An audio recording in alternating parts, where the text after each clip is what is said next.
Hi grade 10s, this is Learn Extra. My name is John, and today we're doing our last session of Learn Extra for the grade 10 syllabus. We're looking at the hydrosphere. Now this is a really interesting topic, and you might be given some sort of project to go and do. There are lots of resources on the hydrosphere, including some mindset videos, so make sure you go to the mindset webpage and look out for the series called Cycles in the Biosphere. There's lots of information there. But what we're going to do in today's session, we're going to give you a summary of the biosphere, of the hydrosphere. We're going to look at some typical exam type questions, because even though in many schools teachers give this section as a self-study, it's really important because it helps us revise the key concepts, the important ideas of chemistry. So let's get straight into it and let's see exactly what we're going to be dealing with today. So the first thing that we're going to say is we're going to look at finding out what is the hydrosphere. And the key word there is hydro, the beginning of the word hydro, and we'll come to that. It obviously deals with something called water. Hydro, aqua are both abbreviations or prefixes that relate to water. We're then going to revise the properties of water, the special properties that makes water unique. And we're going to look at the relationship between these properties and what makes it possible for water to assist supporting life on Earth. We recognize that there's lots of exploration on other planets and even in other parts of the universe. One of the key factors that scientists look for is water, because without water, there can be no life. So if we can find evidence for water being present somewhere, well, we know that there is a possibility that there might be life, or there might have been life at some form, at some stage. What we're going to then do is, having looked at the special properties of water and what water does to make life possible, we're then going to look at the processes in the hydrosphere and specifically examine those in relation to the properties of water and see exactly how water and the hydrosphere makes it possible for life to continue on Earth. We're finally going to look at human impact. And there's a positive and a negative story to tell around human impact. So make sure that you not only learn this stuff, but it's a call to us to save the planet. Because if we don't take note now of the delicate balance that exists in the biosphere, within the Earth, we're not going to have life on Earth for too much longer. The critical aspect is looking after our water supplies, making sure that there's enough water to last for future generations. Now, having said that, let's get into our first section, our first question, and that was, what is the hydrosphere? Now, on the screen, you'll be able to see a shot, a picture that I've taken from Google Maps that gives us an idea of what it looks like from far away, what the Earth looks like, and it's drawn to scale. And what I want you to recognize is the huge amount of region on this map, on these two maps that I've laid on top of each other, that is blue. And secondly, take a look in relation to the green body. So this region here, which we recognize are the continents. Okay, that's the Americas. There's Europe and Africa and Asia. And there we go. That's the landmass. And we've got Australia down there. And in comparison to this region, have a look at what is represented as being white or blue. And I hope you can see that the majority of the surface of the Earth is covered by water, the blue region. So what we recognize is that in this region, we've got water. But what about the white region? Well, there is a land mass up here, but the white region indicates it's ice and snow. And if we look down at the bottom, look how big this region is. This is Antarctica, which is also a solid land mass underneath, but it's ice and snow. And so you can see that the majority of the Earth is covered by water.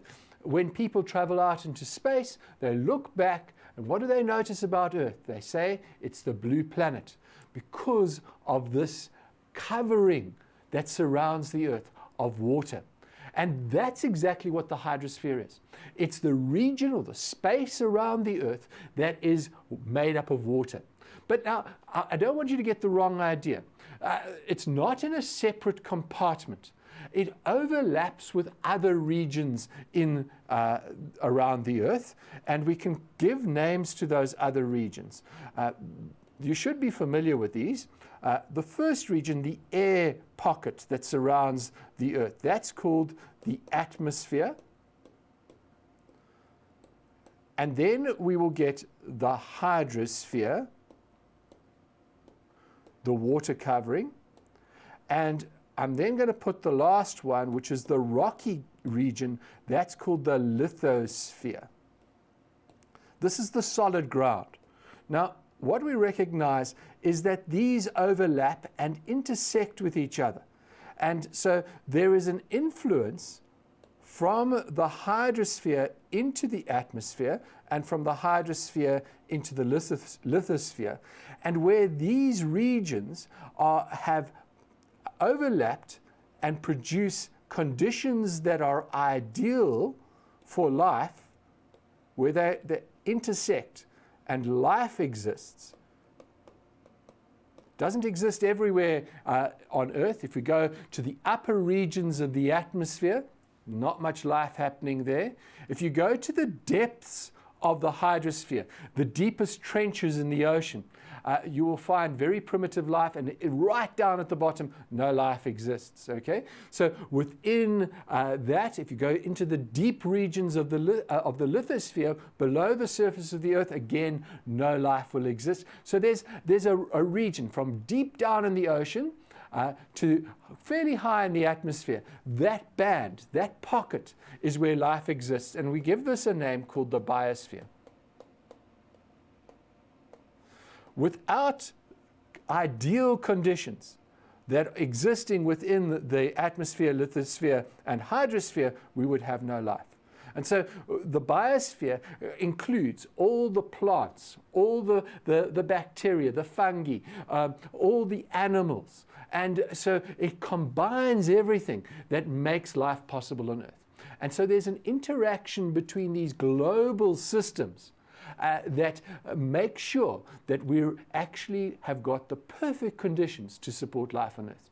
The hydrosphere plays one of the most critical roles in making sure that happens, because we know that there are two main particles or compounds that are vital for life to exist. Water is one and oxygen is the other. Without those two elements, not much life's going to happen. It's going to be very primitive. So we've defined what is the hydrosphere. We recognize that it's part of the whole Earth. And we recognize that we're seated on a very fragile, delicate balance. Because if the temperatures and the amount of water changed slightly, then life would be in danger. If we had it too hot or too cold, we would have very different sort of environments. So we need to recognize that the interplay between the hydrosphere and the conditions that support life, particularly temperature, are going to be critical for us to understand why life exists on Earth. And so the role that the hydrosphere plays in making sure life is possible, that's part of what we're going to look at. And what makes life possible? For us to understand that on a bigger level, we've got to go down smaller. And so let's have a look at what makes up the hydrosphere. We've already said it's water. Hydro, meaning water. There are two prefixes, I mentioned them already, hydro and aqua. They both indicate that we're dealing with water. So what are the interesting and special properties of water? Let's go and have a look at those. The first thing that I want to mention is that water is one of the most fascinating substances on Earth. It has some very unique and unusual properties, and we'd like to take note of some of those. We're going to answer some questions about them just now, but to understand these properties, we're going to group them into two groups. And I'm sure you're familiar with this. We're going to first of all look at the macroscopic properties of water. These are sometimes known as the physical properties. These are things that you can see, you can observe. And then we're going to say, let's have a look at the microscopic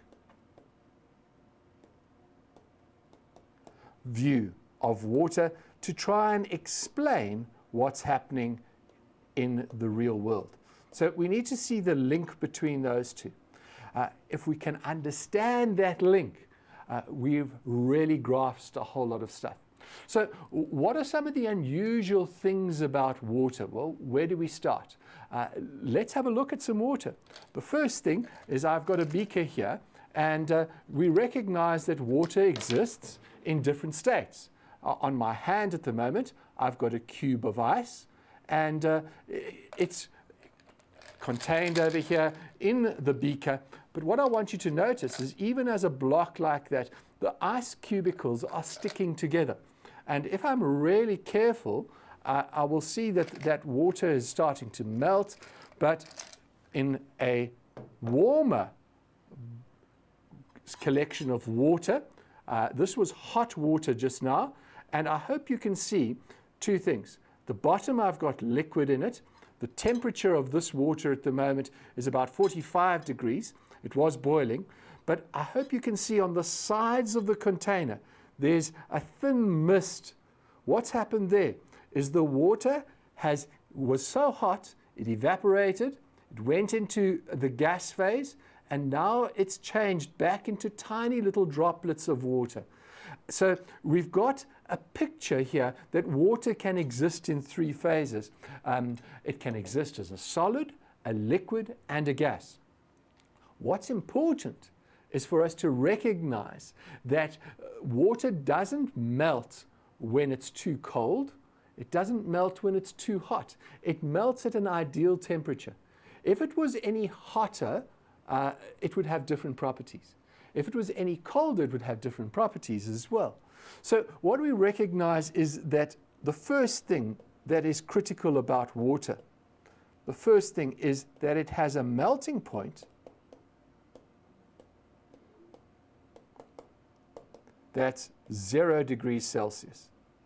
Now, that might seem to you to be really quite low. But remember that the minimum temperature, you might not know this, but the minimum, the absolute minimum temperature is minus 273 degrees Celsius. So it's quite a long way from the minimum. It's quite a long way from the minimum. And then the interesting thing about water is that it has a boiling point that is only 100 units, 100 degrees away from its melting point. So its boiling point, that's the temperature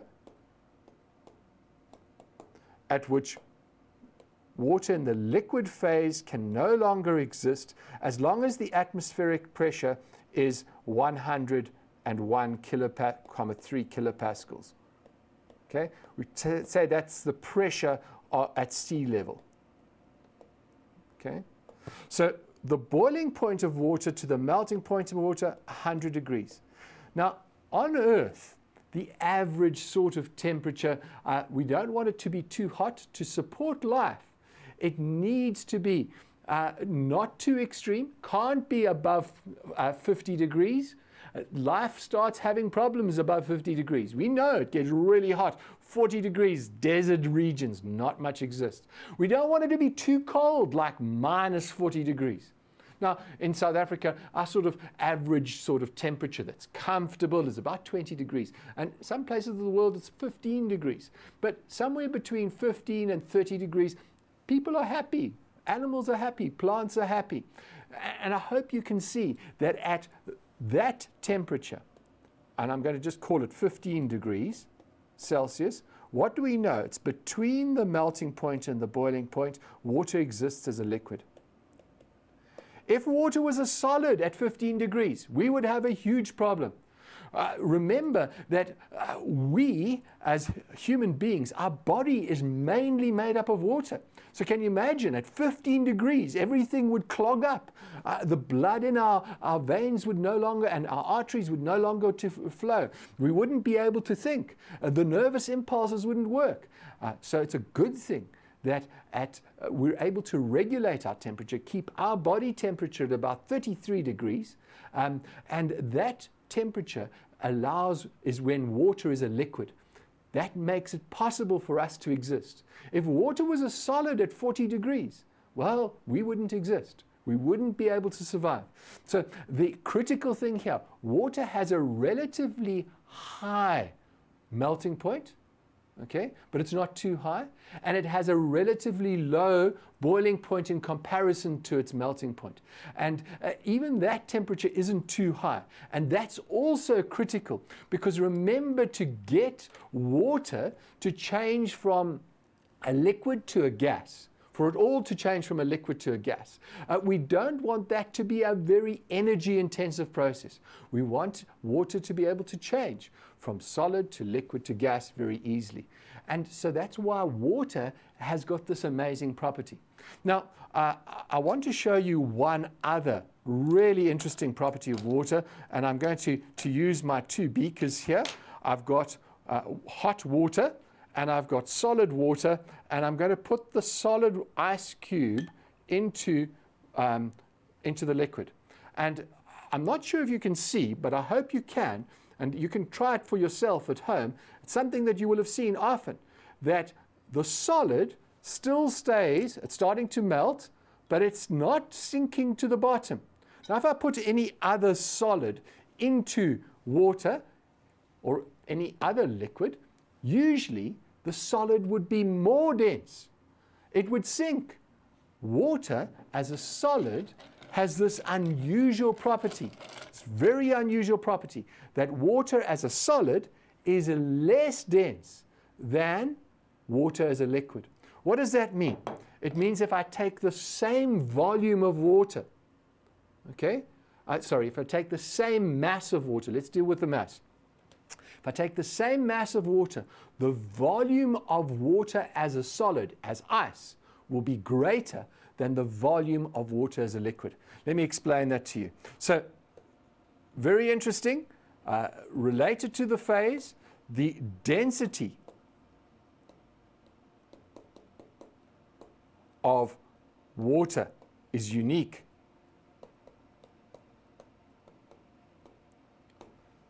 And the reason that I'm saying it's unique is the solid is less dense than the liquid.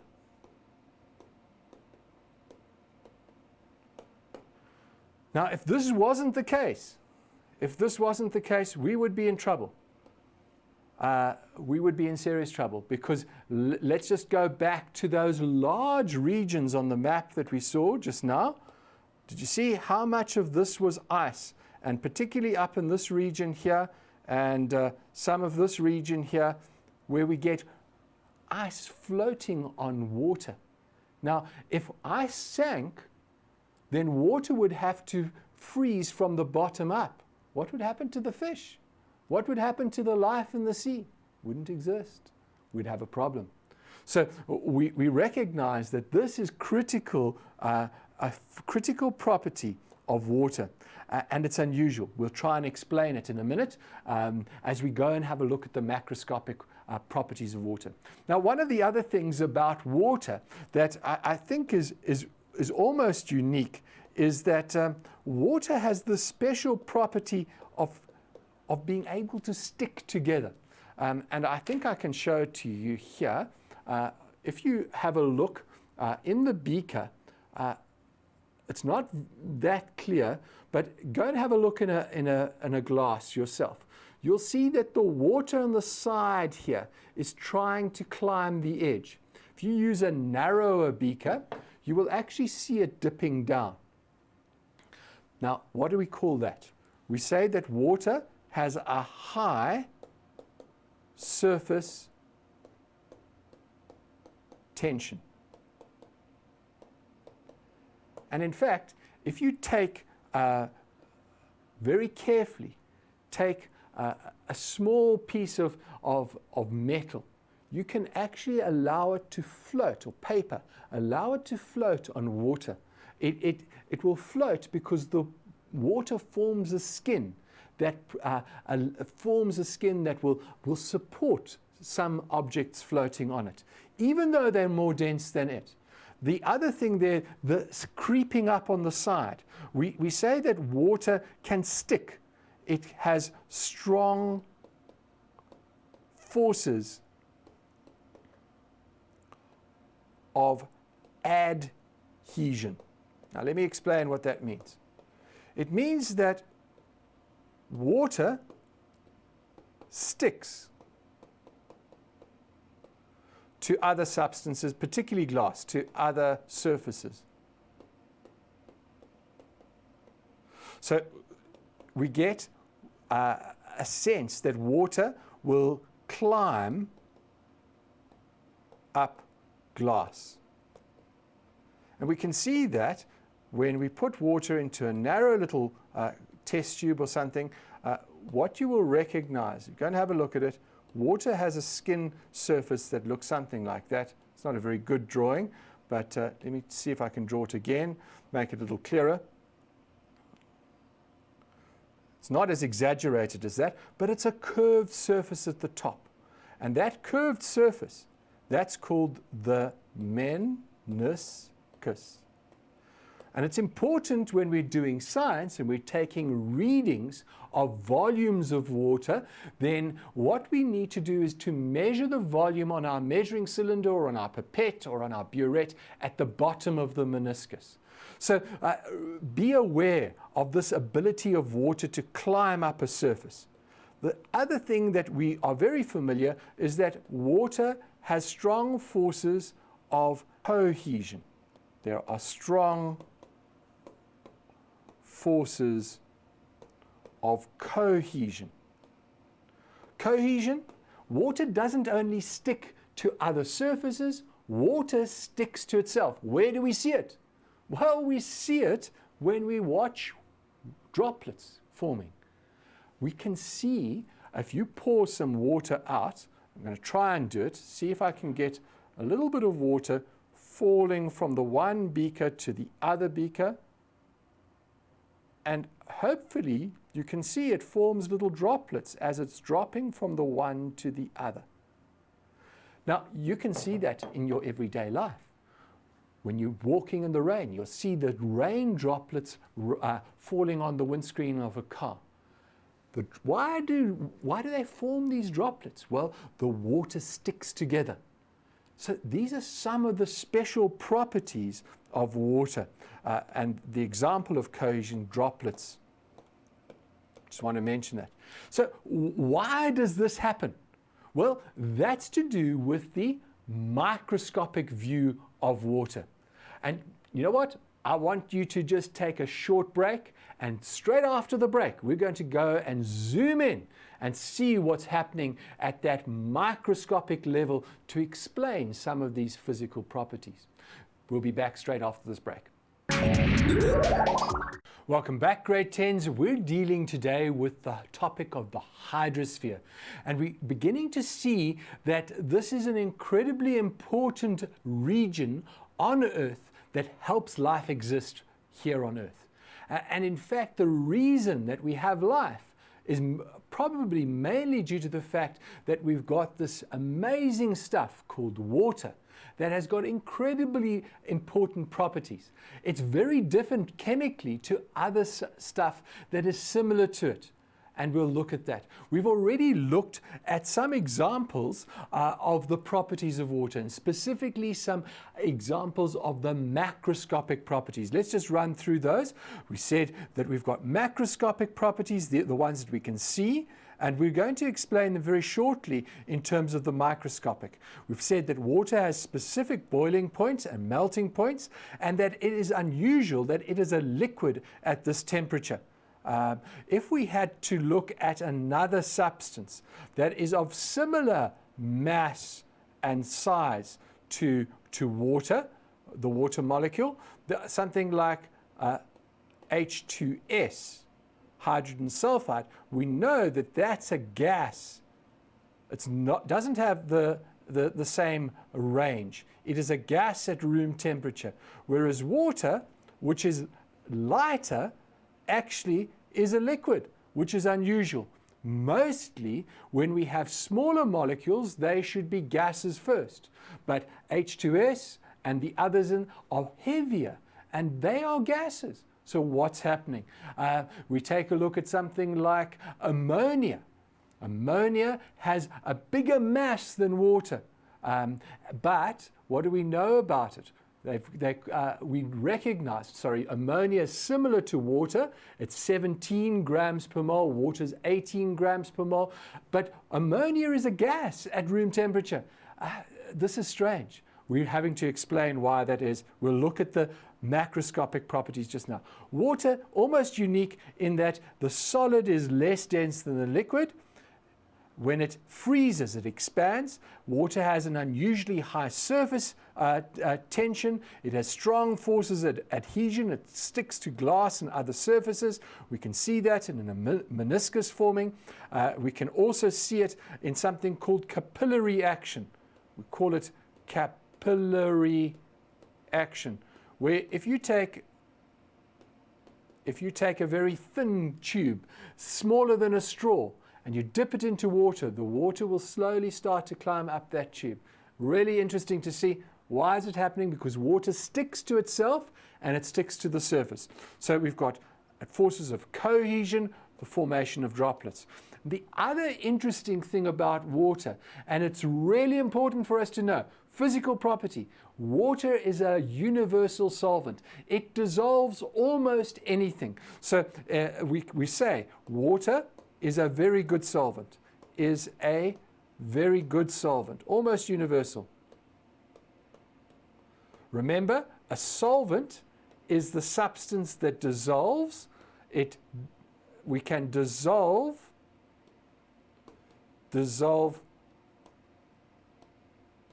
most solutes,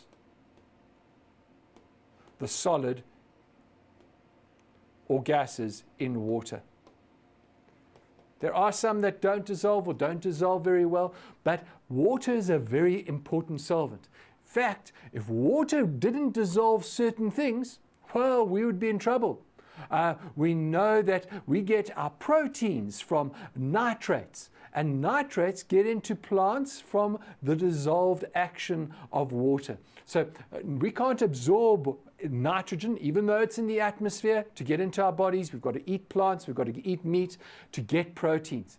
The only reason that happens is because nitrates dissolve in water. Amazing stuff. But we'll try and explain why that is the case, why water is such a good solvent. We're going to do that by looking at the microscopic properties. Remember, we've described the macroscopic, the ones that we can see. Now we want to explain. We want to explain those by looking at what's happening at a very small level, at a molecular level. Now we can't even see these, but we can deduce them from our models of what is happening. So the first thing I'm going to say is, how do we represent water? We have a chemical formula to represent water. We say water is H2O. We could also draw a Lewis diagram where we could say, remember, the valence electrons of oxygen, we're going to make sure that we have 2 electrons paired there, another 1, 2, 3 electrons, and we've got another one that fills in over there. So water in group 16 has 6 electrons around it. It has 2 unpaired electrons. And what happens to those 2 unpaired electrons? Along comes hydrogen, and hydrogen is a smaller atom, and it is prepared to lone and share 1 electron there, and it shares another electron there. So we've got a single bonding pair of electron, another single bond over there, a single bond over here, a single bond over there. We say this is a single covalent bond. It's a covalent bond. But very important for us to remember is that hydrogen is small, oxygen is big. What's going to happen? Oxygen is greedy. It pulls the electrons away from hydrogen. And so because hydrogen is the smaller molecule, it loses its share of its electrons. They share unequally. What do we call that sort of a molecule? That's right, it's a polar covalent bond. And so we're going to say this is polar covalent. What we're saying, the reason for that is that the one end is positively charged, a little delta plus over there, delta minus, delta minus. So the molecule overall has a negative end and a positive end. And therefore the molecule is called a dipole. It has 2 oppositely charged ends. And because of this unequal sharing, we've now got a molecule that's got one end positive, one end negative. And what do you think is going to happen when these molecules bump into each other? What do we know? Positives and negatives attract each other. So if we want to get an idea of why water, and I'm just going to redraw the little diagram over here, and I'm going to put another one over there, why water has such interesting properties. It's because between the molecules, very important, between this molecule and that molecule, there is a force of attraction. Remember, the hydrogen end, there is a little positively charged. The oxygen end, little negative charge.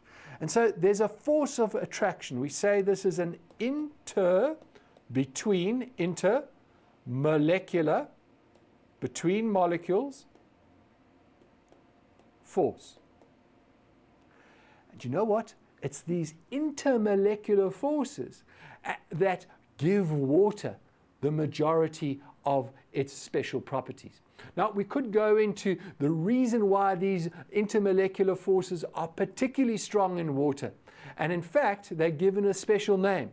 In water, sometimes a little confusing, but we give them a special name because it's between hydrogen and oxygen. And we say that these intermolecular forces are given a name. They're called hydrogen bonds. And you will hear that term come up again and again. But it's important to recognize there are no electrons involved here. Normally, polar covalent, we've got electrons being shared. Ionic, electrons transferred. Over here, it's between molecules. It's just the one end is positive and the one end is negative. And it's an electrostatic attraction. But it's so strong that when scientists and chemists originally discovered these special intermolecular forces, they thought that they were strong enough to be chemical bonds that might have involved sharing of electrons. They didn't know about the sharing of electrons at that stage, I don't think, but they called them hydrogen bonds. Okay, so when we look at the physical properties, the majority of the reason for water having these special properties is because it has strong intermolecular forces called hydrogen bonds. The reason for that is because they share unequally and the shape of the water molecule is at a particular angle. If it was at another angle, different story. So we're not going to go into that sort of detail, give you the angles and so on. Scientists have studied that, chemists know all about it, but for grade 10 level, we're just going to say for the moment, water has a special shape. it is polar covalent, and it has intermolecular forces. And for all those reasons, we can explain the physical properties of water. If water didn't have such strong intermolecular forces, well, it would, if the reason that we have the melting point of 0 is because it takes more energy. More energy is required to break the intermolecular forces.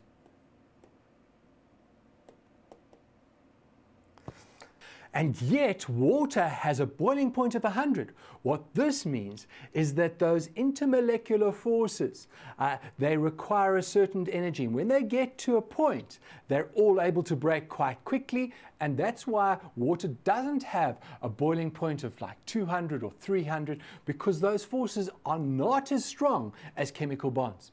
Okay, so you got that. Now, the other interesting phenomena that I think is one of the most fascinating ideas about the water molecule is, why does solid water, ice, float? Why is it less dense? Well, here's the explanation. Let's have a look at it. When water is in the liquid phase, so we've got water packed as a liquid, then it can do the following sorts of things. Water packed as a liquid, particles are moving around. When it goes to a solid, the particles actually start to spread out, and they form these amazing arrangements of rings. And so I'm just going to draw a few of them, but generally what we would say is that they form a six-sided ring. There's the positive, there's the negative, there's the next one. That's going to be the positive, that's the negative, and there's the positive. So what we will do is to show that it forms the six-sided ring. It forms a lattice of rings that allows the water to join together. 1, 2, 3, 4, 5. I need to have another one here.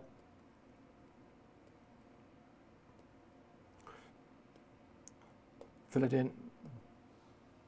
And so 6 water molecules join together to form this ring structure. And not just 6, they form big sheets, all linked together, sort of this hexagon, almost like a beehive, forming space between the molecules. They were close together in the liquid, they've now spread out. What does that mean? Volume has increased. Now, remember that density is equal to mass divided by volume. So can you see what's going to happen? We're going to have the same mass. The mass doesn't change. But what happens to the volume? The volume increases. We get an increase when we go from liquid to solid. And what does that mean? If we have an increase, the density, the denominator is going to get bigger, and that means the density will decrease. Okay, so that helps us understand that if you've got something that is less dense, things will float on more dense liquids.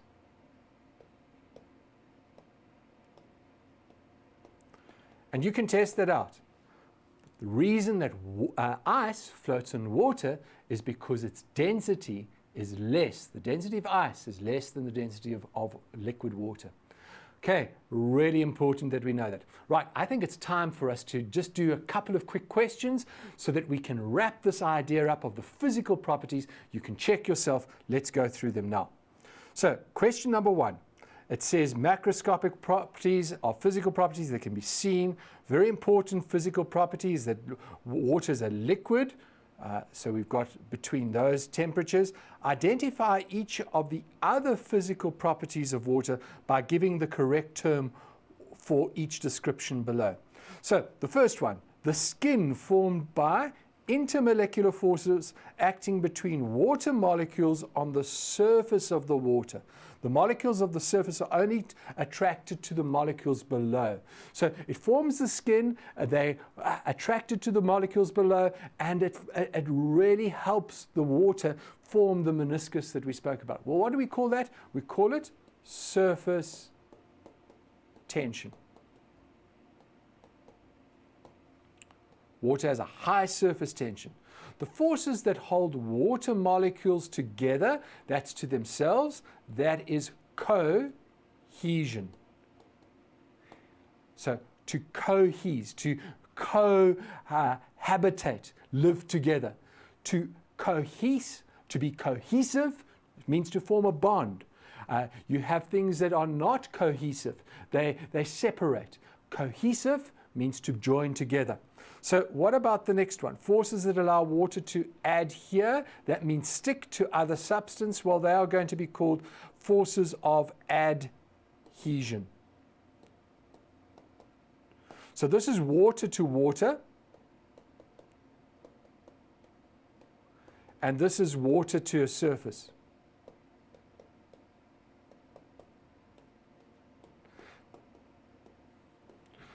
So I hope you can see that these forces are really important. Can you imagine what it would be like if you had to stand in a shower and water just fell off you? No, that's not what you want. You want the water to stick to your skin so that you can actually wash yourself and feel refreshed. Okay, what about the next one? The ability of water to move up narrow tubes, that's called capillary action. And it's really important in plants as well as in our circulatory system. The ability for water, for liquids, to move through tiny little surfaces, particularly in plants, up those channels that allow plants to grow. Well, capillary action is playing a part there. Water can absorb or lose large amounts of energy without showing large changes in temperature. So this is quite important as well, and it's something that I want to remind you about because you probably did this at the beginning of the year when you practically looked at the heating curve and the cooling curve of water. What we noticed that when water was changing its phase from solid to liquid, we could get a mixture of the solid and the liquid in the same container. At the moment, here's ice and liquid water. The temperature is still 0. I'd have to continue heating this until all the solid has changed to liquid. The reason that happens is because of the strong intermolecular forces. And we say that therefore water has a high ability to absorb heat. It has a high heat capacity. But the word that we're looking for there specifically, water's ability to absorb or lose large amounts of energy without showing a change in temperature, is referred to as latent heat. And this is particularly important because it's getting all those intermolecular forces broken. Now, 1.6 we've just done, it's the density of ice. And then the last thing, table salt dissolves in water. And the reason for that is that water is a good solvent. Water is a very good solvent. And the reason for that, I just wanted to explain, when we did solutions, we explained that if you had an ionic substance that has a lattice like this, hundreds of thousands of water molecules are able to come in and break these ionic bonds. So we get the water molecules surrounding the ions, and they're going to be able to break the bonds because there are so many of them. They circle and they pull it away and they break it because water is a great solvent. Okay, so we've got that. It dissolves. Table salt, it is a solvent. It's an extremely good solvent. Right, let's go to question number 2. Question number 2 now asks us for some more detail, and some of this we've already given, so I'm going to just sketch over these, make sure that you've got the main points. The first one It says we've got these microscopic properties and we want to explain the macroscopic properties using the microscopic properties. And so how can we explain cohesion? Well, it's strong intermolecular forces,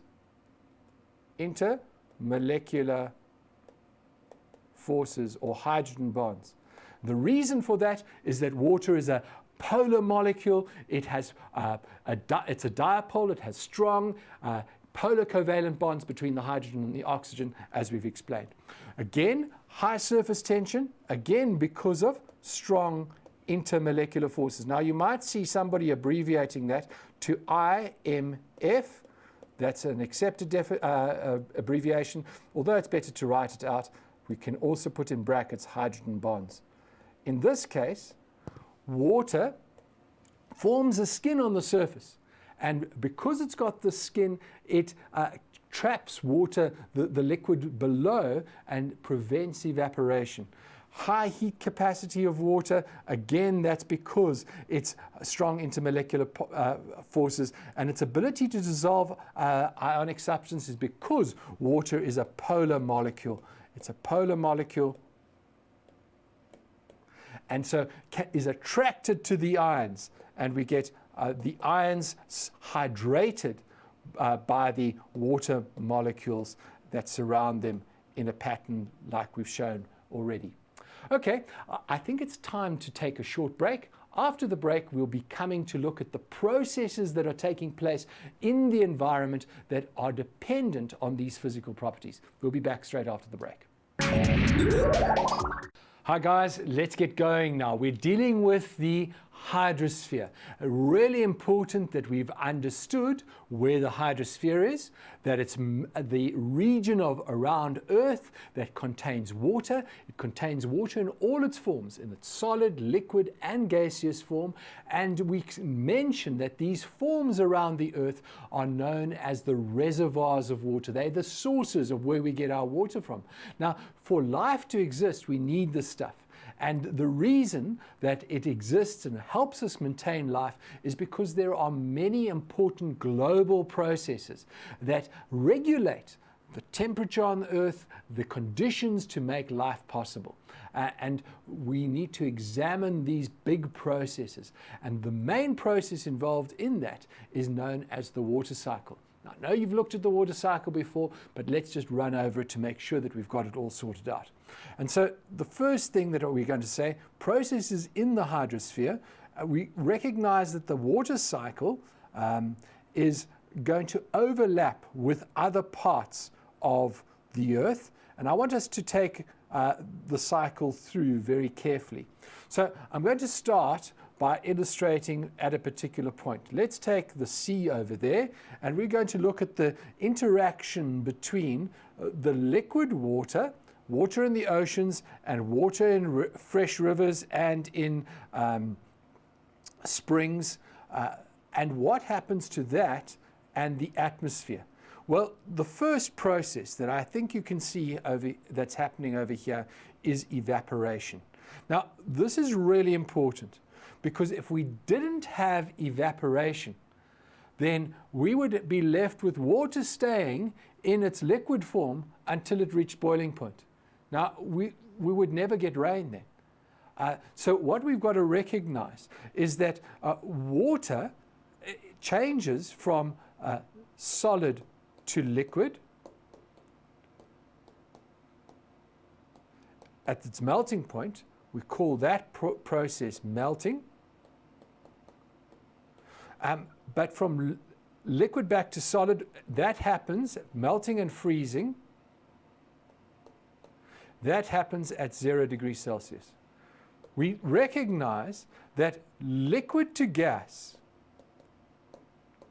where liquid can no longer exist as its substance but must change to gas, that happens at the boiling point. And there are specific conditions to that, which we've mentioned already, 100 degrees Celsius. But because gas is such a strange thing, we need to add in here that the pressure must be about 100, exactly 101.3 kilopascals. If we want it to be right, to say sea level. Fortunately, we need to understand that that's not the only time liquid can change to a gas. In fact, even though water has these strong intermolecular forces and it has a high surface tension, the molecules on the surface of the water are linked to the molecules below the surface, and they can still escape even with a little bit of energy. So between these 2 points, between 0 degrees Celsius and 100 degrees Celsius, when water is a liquid, we can still get the process of changing to a gas. And that process is called evaporation. It doesn't need a lot of energy. Just need it to be a little bit warm. And some molecules will get excited. They will gain enough energy. And they will be released into the atmosphere. Now, you can't see them because even above this surface of liquid that I have in the container, water has evaporated and we can't see it. It's become water vapor. It's invisible. When we breathe out on a cold day, that water that we're breathing, and we're breathing it now, we can't see it. But the reason we can see it on a cold day is the air molecules are so cold that the water molecules condense. So we need to recognize that the reverse process is called condensation. And this can happen at any temperature between 0 and 100. Obviously, things like to condense onto a colder surface. Now, what is the effect of evaporation? And I think this is really important for us to know as well. The effect of evaporation.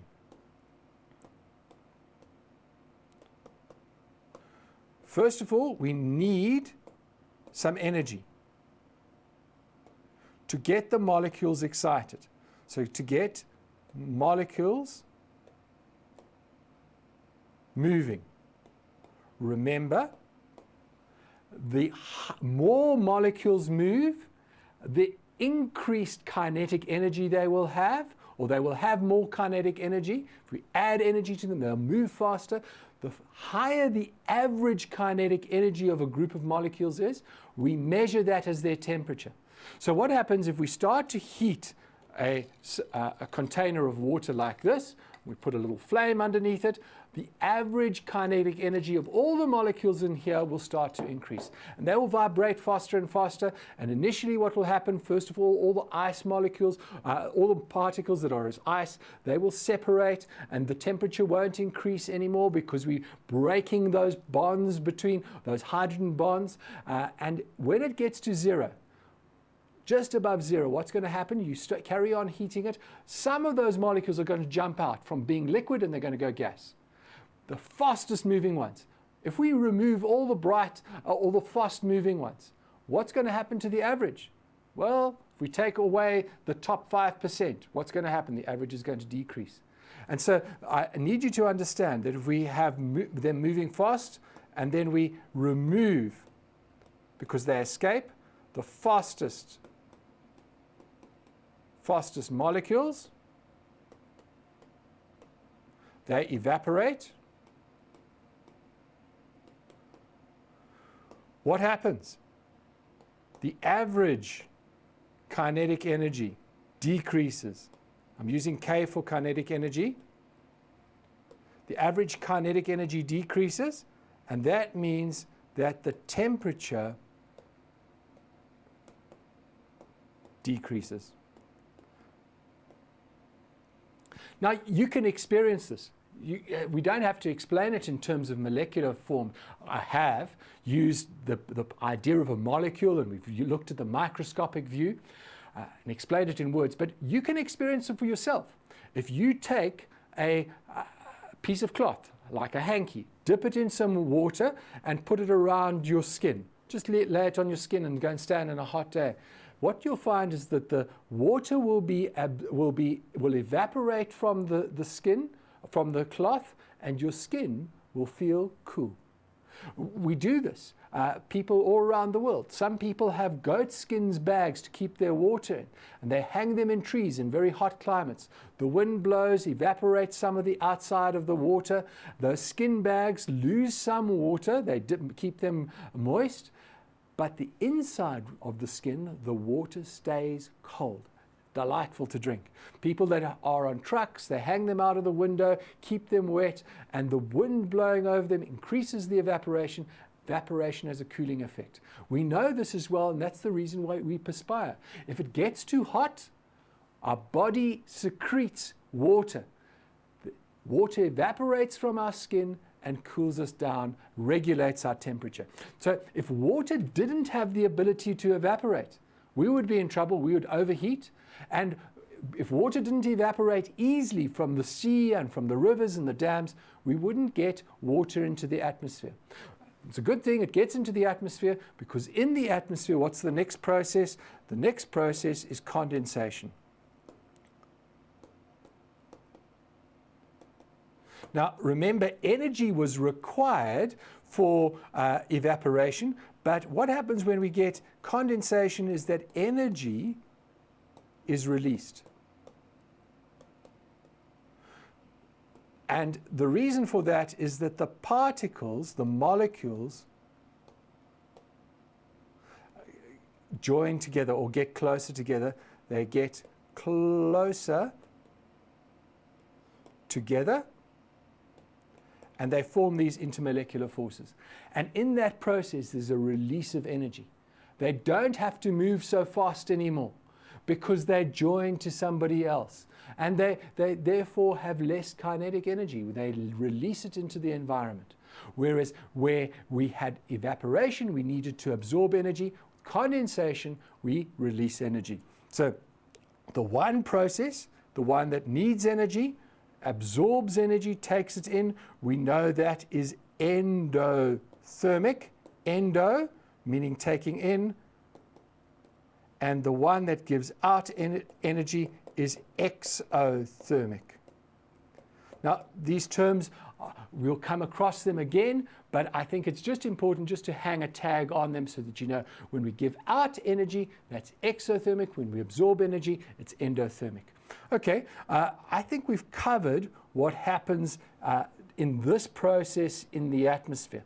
But there's one other process that I think that is really important that we do follow through. And it's sometimes overlooked, but I want to mention it here, and I'm not going to spend a long time on it. But the water in the atmosphere plays a role in protecting the atmosphere and regulating the temperature. Now, the oceans are a huge area where they can absorb energy from the sun, and they can regulate the temperature of the whole Earth because it requires lots of heat that's stored in that water. We can't just lose all the heat all at once. The water is able to hold on to its heat better than the surface of the Earth. This is a study that creates differences in sea temperatures or air temperatures above sea and temperatures above the Earth. And as a result, we get a movement of the atmosphere. That's where we get our winds from. And so that's important. But there's something else that happens in the atmosphere that I want to mention here. And that is that water is a greenhouse gas. And what does that mean? It means that at nighttime, when the Earth is cooling down and the sea is cooling down, sea doesn't cool down as much as the Earth, it radiates infrared radiation. Okay? The water and other gases like carbon dioxide and the pollutant gases like sulfur dioxide, nitrogen dioxide, methane, they're able to absorb this radiant energy, the infrared energy, and they re-radiate it, they emit it out. And in that way it forms a blanket effect around the Earth. We say it's a greenhouse effect. The air below the cloud or below the level of atmosphere where the water and the other gases are remains warmer than it would be. If we didn't have the greenhouse effect, we didn't have this blanket of gas, including water, then what would happen is that all that radiation would escape into the atmosphere, and the Earth's surface would get much, much colder than it currently is. And that wouldn't help life on Earth. So the water being a greenhouse gas is very important. Now, one of the other things that I want to just mention, and it's obviously an important one to complete the cycle, that although water is stored in the atmosphere up here, just highlight that, we recognize that it's formed in clouds, and there's all sorts of stuff happening. We get eventually the idea of the water returning to the earth or to the sea in precipitation. So this condensed water can either stay as a liquid, as rain forming clouds, or in the clouds it can form a solid to form ice, hail, or snow or sleet. And these things then descend down to the earth. They precipitate. There's the interaction between the atmosphere and the hydrosphere. There's one other thing that I do want to mention. In this process, where we get water in the clouds, what we need to recognize is that water is a solvent, and it will dissolve gases. Gases can dissolve. And so as a result, if we have pollutant gases, we get acid rain. So I hope you can see that some of the properties of water are an advantage. The fact that water is a very good solvent, in this case, means that we get rainwater being more acidic than we would expect it to be. That's useful in some cases under normal conditions, but if we put too many gases that can make acid, then we're going to have a problem, because then the rivers and the sea is going to decrease in its pH, going to become more acidic, and the fish are going to die, plants are going to die, buildings going to corrode. It's not going to be a happy place. These processes are important, and we need to take note of them. Right, let's move on. The next thing that I want to say about the global processes in the lithosphere. And the lithosphere is that region between the surface of the Earth and the layer of water. And it's basically this region here. I just want to highlight it again for you. It's that region there. So some of the water percolates and filters down into the earth. So it gets into the ground. And there's underground water. And then some of it flows in rivers and gets stored in dams, and some of it gets into the ocean. Now, in this process, the key process that I think is important relates specifically to the dissolving of nutrients. And so I want to just highlight that. Dissolving of nutrients. Because if water didn't dissolve the nutrients, then the plants couldn't absorb them. So plants absorb. Okay? And if they couldn't absorb them, then we wouldn't be able to get the nutrients that are required for us to live. So this is extremely important. Obviously, if too much is removed from the soil, then we've got a problem. And we're going to need to look at how we regulate that process. The key thing is that we mustn't add too much stuff to the water that's in the ground or that's falling on the ground. We don't want it to run away and get lost. The reason why the sea is salty is because it's dissolved all the salt out of rocks. But we don't want that to carry on and wash away the good soil, then plants won't be able to grow. Okay, there's also a problem when we add nutrients like fertilizers to the soil. They can dissolve and can get increased levels of nutrients in rivers and streams that can give us problems. So we need to be careful about that. Just in terms of the biosphere, two little things that I've mentioned here that are related that I think you need to be aware of is the role of plants in the fact that they absorb, and then they also undergo a process called transpiration. So even if you're not doing life sciences, I think it's important that you know this because plants need that water to undergo photosynthesis. And without photosynthesis, we would get no oxygen. We would run out of oxygen. Now, they absorb water from the ground, and the plants pull the water through the leaves. They get into the leaves, where the reason for the water getting into the leaves is so photosynthesis can take place. And plants absorb carbon dioxide and water to make sugars in the presence of sunlight, and they release oxygen. And this is critical. If we interfere with this process, we're in trouble. It regulates, again, the amount of carbon dioxide in the atmosphere, which all goes to keeping the temperature of the Earth stable. If we don't have enough water, we won't have enough photosynthesis, we will be in trouble, and that's going to be critical for us. Right. Now, obviously, the other thing in the biosphere is that there are animals and humans, and we need water. We can't live without water, so we need to drink, and we need to absorb water, and that's a part of the process. We absorb water, we take in nutrients as well with our water. The problem is that there's not enough water that is able for us to absorb. Water is scarce. We need to look after it. Of all the water in the world, most of it is salty. Now, we can't live on salty water. We need fresh water. The supplies of fresh water are reducing as the days go by. We've had the same amount of water for millions of years.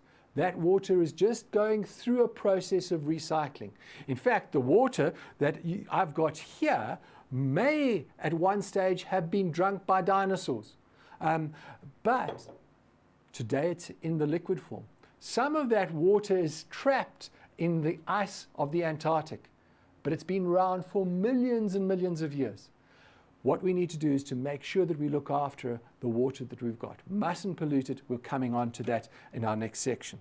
So quickly, let's go to some questions to have a look at the processes in the different biospheres, different spheres, and answer some questions about that. It says, water is transferred from the Earth to the atmosphere. So from the lithosphere to the atmosphere. State and explain the processes that allow this to occur. So all the processes. The first one would be transpiration. That's happening in plants. Transpiration, where plants are losing water. So plants pull the water up from the roots, and they release it through the leaves. There's water loss through the leaves. The other is evaporation. And we've discussed that at length. Do these processes require energy to occur, or is it given off? They need energy. They are endothermic. Thermic means to do with heat. Endo means coming in. So, what about the next one? Identify and briefly explain the processes that allow water to return back to the oceans. So what are these? Well, the first thing we're going to need is condensation. So in the atmosphere, we need condensation, and then we need precipitation. And that precipitation could be in the form of rain, or hail, or sleet, or snow.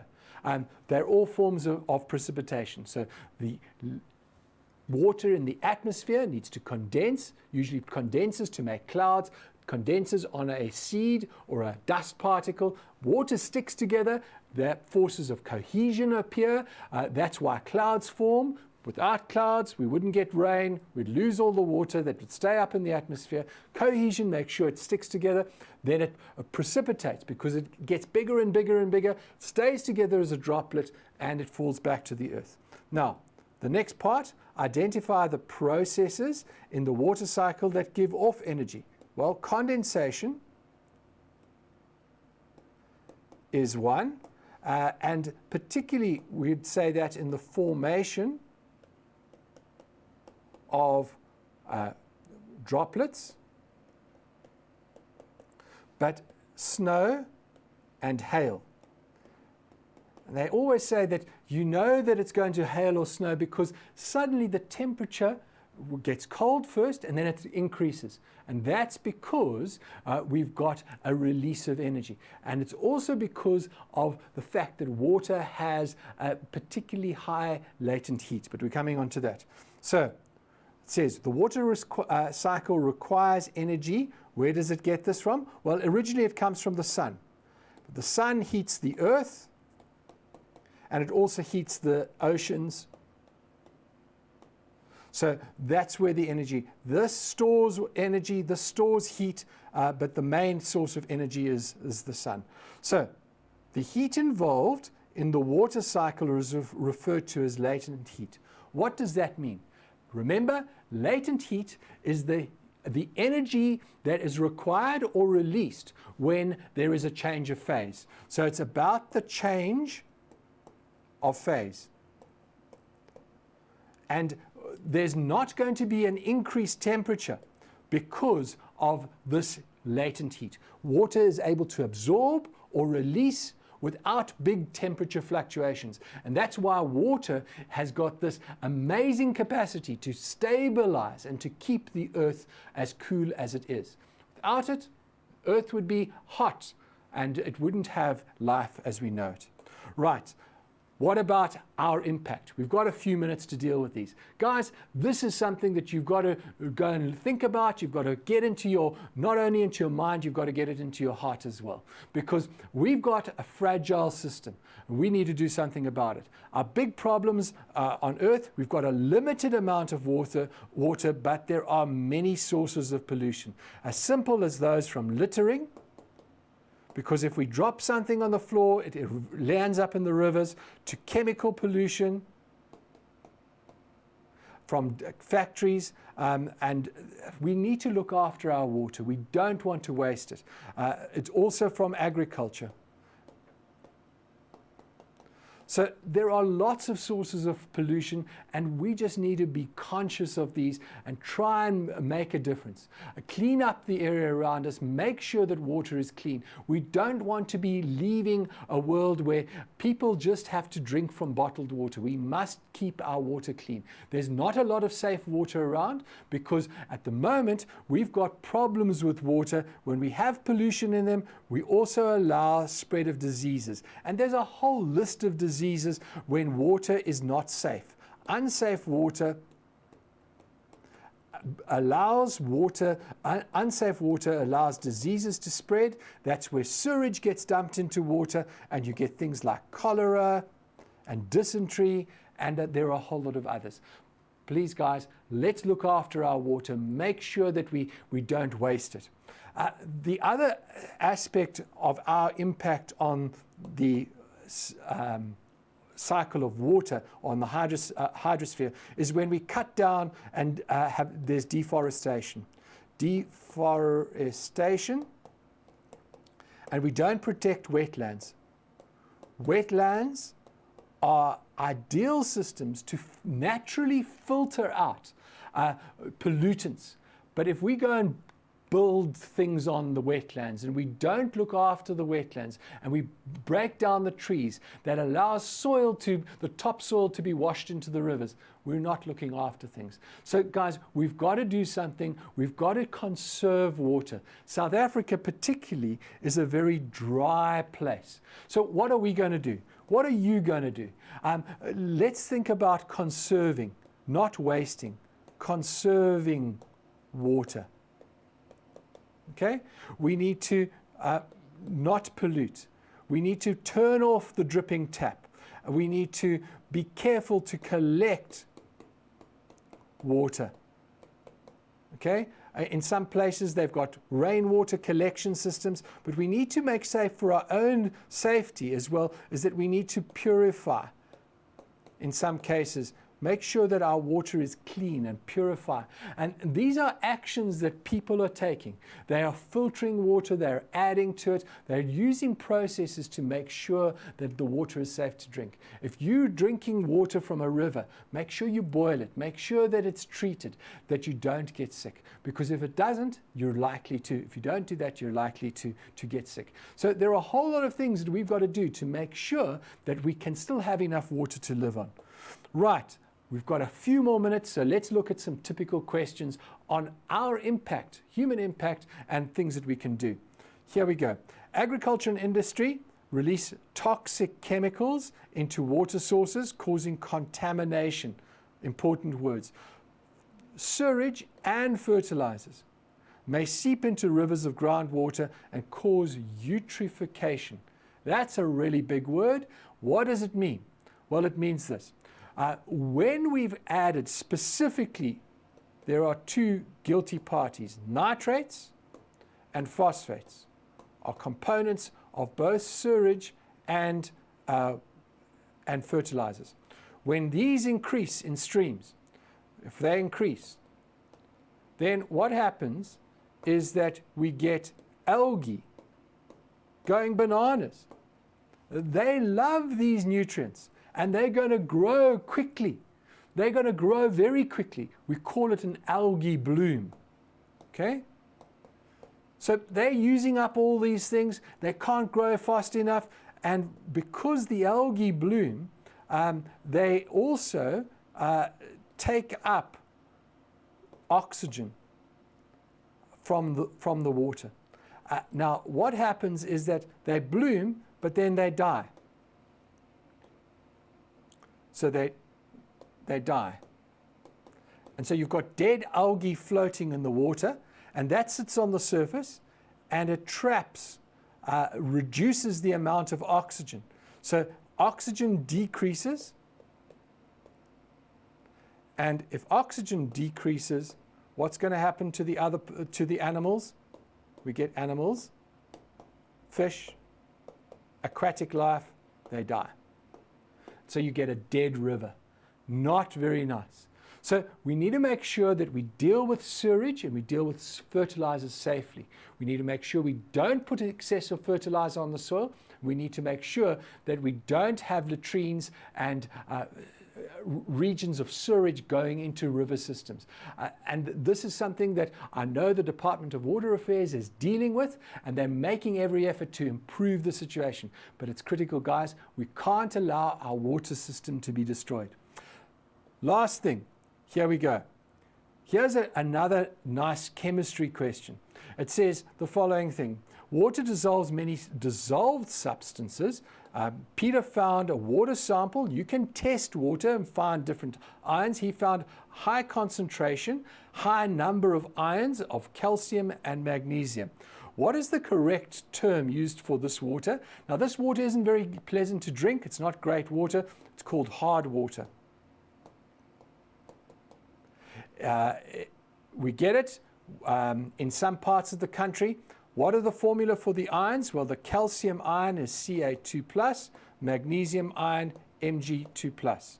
Those are the ions. Name two disadvantages of this water. Well, it forms scum or scale. So if you have a bath, you will see that there's a scum layer around it. If you look in your kettle and you've got hard water, it will form a layer of oxide on it, white layer, it becomes encrusted. Pipes can become so clogged with this scum or the scale that they can't even be used. The other thing is that they don't lather. It doesn't lather. So you put soap on and it still feels soapy. It doesn't lather. It's very unpleasant to wash with. What's the best way to change this? Well, because of those ions, we want to remove those ions. So we use a process called ion exchange. An ion exchange process. Now, identify the cation for which the concentration will increase in the solution given the particular method of purification. So if we wanted to purify some hard water, how are we going to do it? We want to put a more reactive ion and so take the place of the calcium and the magnesium. More reactive than calcium, magnesium, they're group 2. We need a group 1. The most common one is the sodium ion. So we can give the name. It says give the name and the formula. We say it's the sodium ion, sodium cation, and there's the name and formula. Guys, I hope this has helped you not only get an awareness of the hydrosphere, but helped you to revise some critical chemistry too. Wish you all the best for grade 10 chemistry. From me, John, goodbye.